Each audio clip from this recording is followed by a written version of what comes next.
With the story of Naruto, we get introduced to countless amazing battles that display dozens of mind-blowing tactics that displayed the art of the hidden move behind the hidden move and the flashy jutsu that outright took our breaths away. It was a series that served as a gateway to anime and manga for an entire generation of fans, and it even spawned off 2 sequel series in the form of Boruto Naruto Next Generations and Boruto 2 Blue Vortex. But interestingly enough, it's actually those sequel series that has a lot of fans saying that they missed when the story was about ninjas. And so in today's video, I wanted to peel back the layers of Boruto Naruto Next Generations and Boruto 2 Blue Vortex stories and take a close look at this phrase, which started out as a meme and has now become sort of a rallying cry for a growing number of Naruto fans. So is there any truth to this whole "I miss when Naruto is about ninjas" thing, or is this Boruto haters grasping at straws and twist themselves into a pretzel so they can continue to say they have ways they dislike Boruto? Well, the answer is a bit in the middle, and it skews more so towards the second point about it being done as an excuse to say, hey, I don't like Boruto.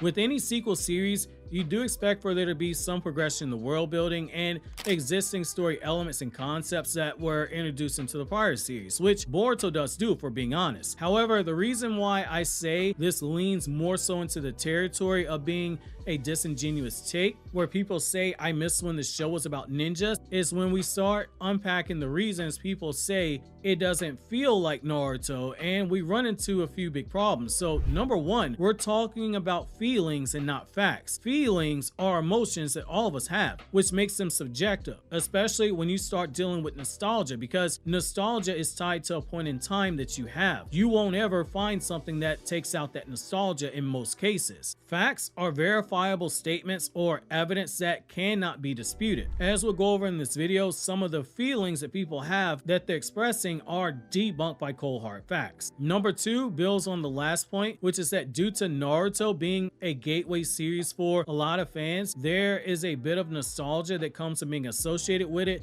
And when people wear nostalgia glasses, it leads them overlooking things due to how something made them feel for the first time they experienced it, and even turning a blind eye to when these same things they complain about actually took place in the original series. That brings us to point number three. That bad first impression that bratty Boruto Uzumaki left on people who first dove into the series via the anime has left it where for a chunk of fans, Boruto can cure cancer, AIDS, world hunger, and it won't be enough. So now that we've laid out the foundation, let's dive deeper here. So when we say I miss when the story's about ninjas, just looking at that statement in itself, we have to ask the question, was Naruto solely a story about ninjas, or was Naruto a story that started out about ninjas and began to evolve? The main character is the exact opposite of what you expect a ninja to be. He's loud when he should be silent. He's wearing a bright orange jumpsuit when ninjas are supposed to be stealthy and unseen. He's an idiot when traditionally ninjas are smart. However, taking that aside, and the fact that one of the first things we see in the manga is a giant fox with 9 tails being shown,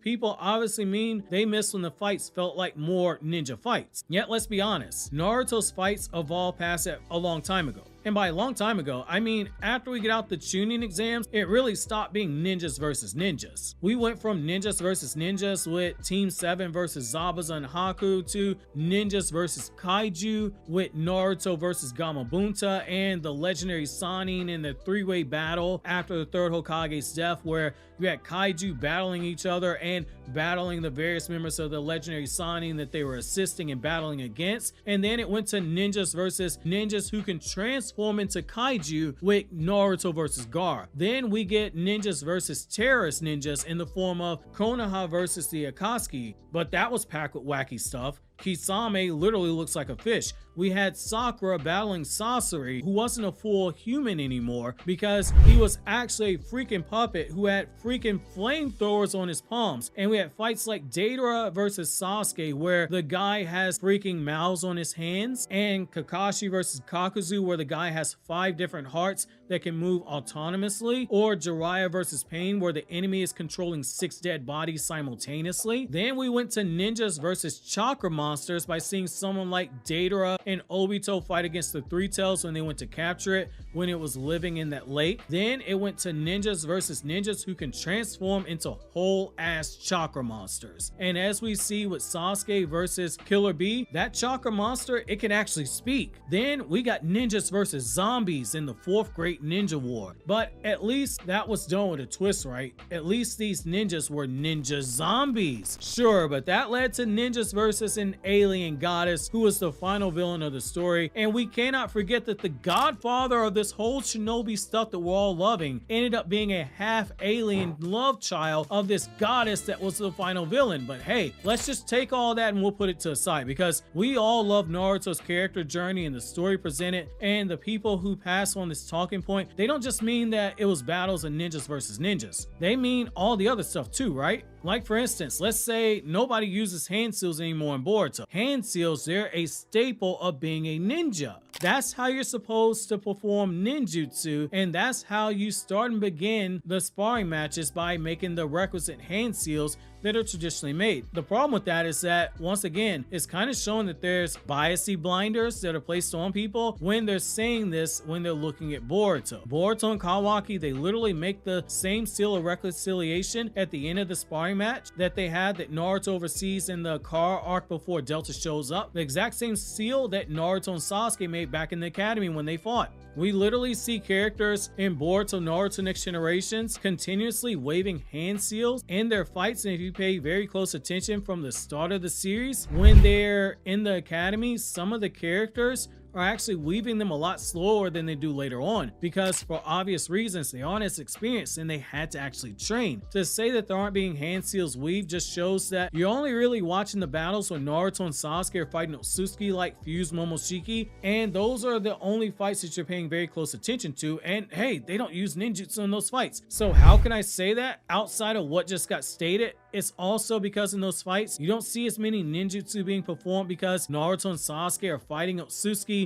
who can absorb the jutsu. So it quickly becomes a battle focused mostly on taijutsu, which means, shocker, you're not watching all those precious hand seals getting woven in a fight. That leads to the other disingenuous take, which is that all the fights in Boruto have people absorbing jutsu and making jutsu meaningless. So why am I saying that's disingenuous? Well, allow me to explain. It's because it's not true. That only applies when you see Naruto and Sasuke fight battles. The problem with that is that Naruto and Sasuke aren't the only ones fighting in the manga, let alone the only ones fighting in the anime. That doesn't apply to Boruto's generation. We see Boruto and Team 7 fight against Tsukio at the Hozuki Castle arc in that final battle, and they're using ninjutsu and battle tactics while they're fighting in the moonlight in order to bring him down. When Boruto's fighting against Shojoji, he's using ninjutsu to battle Shojoji, who's also using ninjutsu. That's a shocker, right? The enemies are actually using ninjutsu. When Mirai is fighting against another ninja in Ryuki in the anime adaptation of the Konoha Shinden Steam Ninja Scroll story, we see Mirai using ninjutsu in a battle against a fellow ninja. When Team 7 gangs up on Deepa in episode 175, the trio is weaving hand seals and performing jutsu like crazy, and so is Orochimaru, a ninja from the OG series, when he's fighting Victor, a former shinobi, in the exact same episode. They're using ninjutsu. The characters are still using ninjutsu, but it's Boruto's generation who are predominantly shown performing jutsu, because they aren't the ones who have to fight against people who absorb jutsu, like the ones that have to fight people who have the Karma Seal, or fight the people who have the Otsutsuki clan DNA, or they're Otsutsuki themselves. To say that ninjutsu lost its meaning in any type of fighting is absolutely disingenuous, because it literally has Sarada breaking down Boro's regeneration jutsu with her Sharingan to find its weakness, before, you guessed it, using ninjutsu to destroy the ninja tech core inside of his body. Even making the argument that the strategy element is gone, it doesn't hold up. If you pay attention to the fights, especially if you watch the anime where they spoon feed you the strategy elements, Sarada used strategy in the Hidden Mist Field Trip arc to take down Bunten by tricking her with genjutsu before taking her down. Sasuke tricks fused Momoshiki several times in the anime fight, including using a Meneteji Kara to swap his Chidori with his kunai to destroy the Rinnegan on one of Momoshiki's palms. Boruto uses multiple chakra natures in a strategic manner to destroy all of Ao's ninja tech drones flying in the air, in Boruto episode 186. The only thing you don't have is a long drawn explanation of I did this in the following steps and run through all the points A through Z, because the series is expecting you to have followed along with what you're actually watching, because you're watching a ninja fight in a sequel to a series that had ninja battles. The argument about absorbing ninjutsu doesn't hold up either. That literally started with the introduction of the Path, where the Path is shown absorbing Jiraiya's Sage Art Giant Rasengan, and it continued with Kaguya in the manga absorbing Sasuke's Amaterasu when he tried to use it to kill her. Jutsu absorption has always been a thing in the franchise. The characters were smart enough back then to realize, hey, this person's absorbing jutsu, so I better convert my chakra to stat boosts in order to battle them with taijutsu, which is what the characters do now. The whole thing of, well, Sasuke slapboxing with a dinosaur, this ain't Jurassic Park. Where was there any clues of dinosaurs existing in the Naruto franchise? Well, if you go back to the mountain graveyard, you literally have dinosaur bones there, and when you actually read the manga, you have Sasuke on a chapter cover and in the actual pages playing with the toy dinosaur. So at some point in the series, dinosaurs existed. The argument about ninja tech is something that started out with serious validity, because the Shinobi Gauntlet that Boruto used in the tuning exams, it was very controversial back in 2015 when Boruto the movie first dropped. Allowing people to perform jutsu that they hadn't mastered did take out the element of hard work, but that's irrelevant, and I'm going to tell you why. Since when afterwards have we seen the Shinobi Gauntlet used in battle after the Momoshiki arc? Newsflash, we haven't seen it, but taking it a step further, it's further irrelevant because that's only one of 13 different types of ninja tech in the series. And if you love when Naruto was a series about ninjas, oh, you're gonna love this. There are types of ninja tech that we see in Boruto that literally go and build off of things that we saw when the story was about ninjas. Remember those sound shinobi that attacked Team 7 in the Forest of Death? Remember how some of them had mechanical enhancements that gave their jutsu a boost and were linked to their chakra? Remember those handy dandy Hashirama cells that seemed to make every single person stronger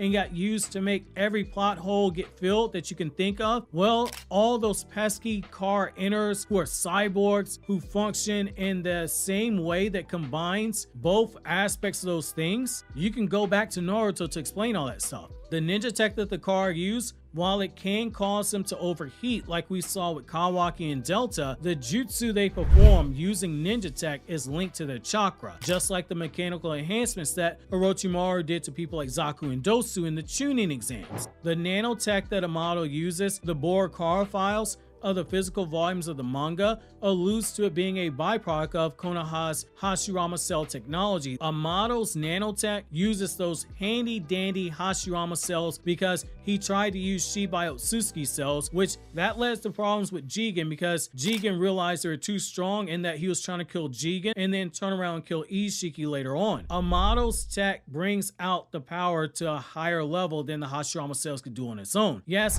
Hashirama, even as a corpse, is still being pimped out. What about this whole thing about cloning? Kishimoto never wrote anything about cloning in Naruto, right? Yet we have a freaking Amato here with the clone of his daughter Delta, and Orochimaru has 2 clone children in Log and Mitsuki. Well, once again, you'd be wrong. Kishimoto introduced cloning into Naruto Gaiden, the 7th Hokage, and the Scarlet Spring, which are Naruto chapter 701 and goes until Naruto chapter 710, and came out before Boruto was ever a thing. In that story arc, we get introduced to Shin Uchiha and his clones that Orochimaru made. So the idea that Kishimoto never wrote anything about clones, that's emphatically false. Well, what about all this technology we see? That one's my personal favorite because people act like Naruto grew up in the Stone Ages. There are a few things to take into consideration, like Kishimoto literally telling us in the official Naruto art book that Naruto takes place in the world just like our own in a modern but rural setting. We don't see any cars and airplanes in Naruto's manga because he felt it would take away from the type of story being told, but we do see wireless radios and headsets when Team 7 is shown looking for a lost cat. We see light poles in the village, we see running electricity, modern appliances,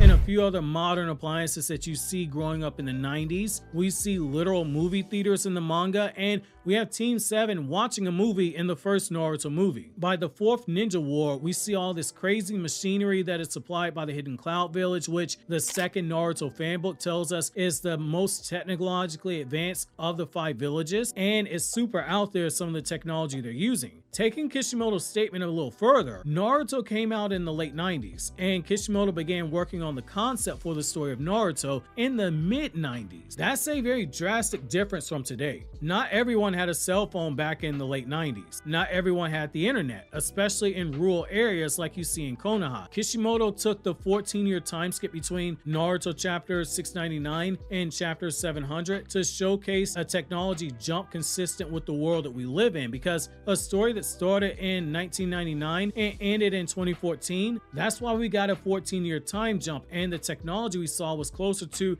the technology we saw in 2014. Notice how in Naruto chapter 702, Naruto is super annoyed that Sasuke isn't emailing him mission updates and is still using a hawk. The shift from technology from the Naruto world to Boruto can be a tricky subject that you probably have a bunch of questions about after watching this, which is why I say check out the video on screen that explains the rise of scientific ninja tech and technology during the blank period.